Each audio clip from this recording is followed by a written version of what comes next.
If I worked at Starbucks, instead of writing people's names on their coffee cup, I'd write the following.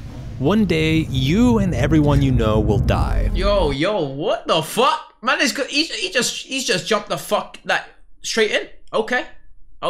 This is how real it's getting. Real? Okay. And beyond a small group of people for an extremely brief period of time, little you say or do will ever matter. Real. This is the uncomfortable truth of life, and everything you do is but an elaborate avoidance of it. We are inconsequential cosmic dust, bumping and milling about on a tiny blue speck. We imagine our own importance. That's why I don't understand that people care so much about just very little minute stuff in life. Like something will happen, or even when it's something bad that's happened. Like, why'd you let that ruin your day when the next day could be your last? You get me? It's just how it is, bro. Invent our purpose. We are nothing. We're nothing. What? Enjoy your fucking coffee. Nobody likes to think about their own death, but it's necessary. In fact, it's possibly the most important mental exercise we can do. And here's why. Death is the only thing that we can know with any certainty. As such, it must be the compass by which we orient all of our other values and decisions. Left to our own devices, we will obsess over wealth, fame, and beauty, even though these things bring our lives little meaning and great amounts of stress and anxiety. I would disagree that you having a lot of money doesn't, like, it doesn't have any little meaning, because that could literally change your view on life by you having a lot of money. One, you would have the freedom to do anything you want. What you've dreamt of doing. It could be traveling the world. It could be doing stuff for other people. I would say money has a lot of meaning but that's only to a certain amount of people. You get me? Some people just want to live life and just like, I don't know. But I get what you mean. Without acknowledging our own death, we make the superficial appear. I'd just love to, as boring as it sounds, yeah, I would just love to, bro. If I could just game, bro. I just love gaming and just speaking, bro. And that's right now. That's what I feel like my purpose is, and entertaining people and making people laugh. That's my purpose right now in life. As you get older, it's obviously gonna change. I 100%, because you get kids, and then your kids are most probably gonna be more your purpose in life for living. You get me? You wanna do everything. You wanna be the best version of yourself, the best father, best husband, whatever, boyfriend, blah, blah. You get me? Vice versa, if you find someone that you love. Yeah. You're important, and the important appear superficial. Charles Bukowski once wrote, "We are all going to die, all of us. What a circus." Okay. That alone should make us love each other, but it doesn't. We are terrorized and flattened by life's trivialities. We are eaten up by nothing.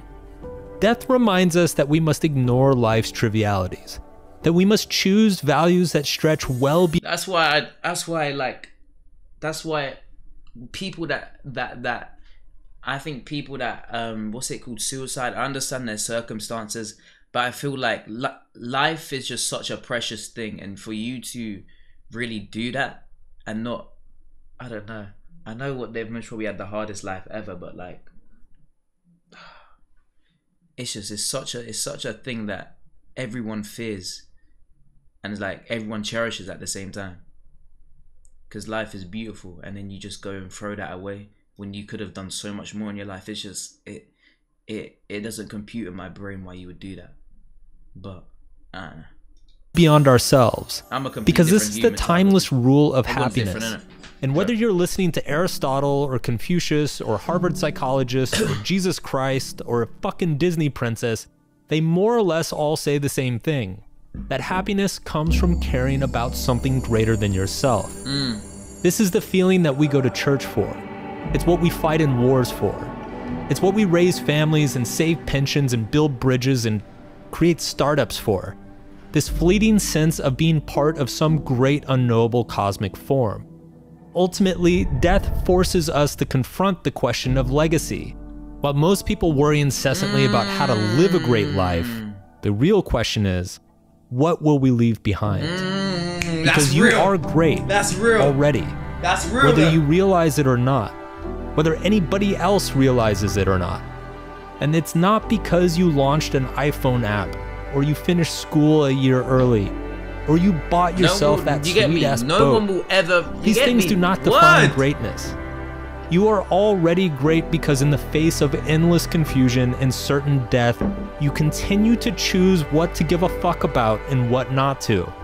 This mere fact, this simple optioning of your own values in life, already makes you wealthy, already makes you successful, already makes you loved, even if you don't feel it.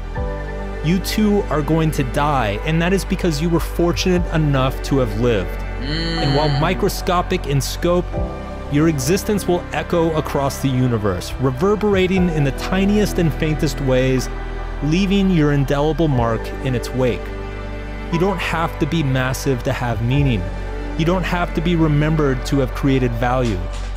The way the trees that have fed our ancestors have been long dead and forgotten, we too will be dead and forgotten, while our life force will have taken on some great new unknowable form. If you generally act, if you act in life with just like a fuck it mentality, bro, or just like, if I do like if I'm thinking of this, bro, I just gotta go and do it, bro, you will have one of the happiest lives ever, because you won't ever do something that you regret, because you've always just thought, just fuck it, bro, like who cares, like, bro, you get me? So yes, take a moment, just give thanks for the miracle of your individual existence, just go for it, and enjoy your fucking coffee. Real shit.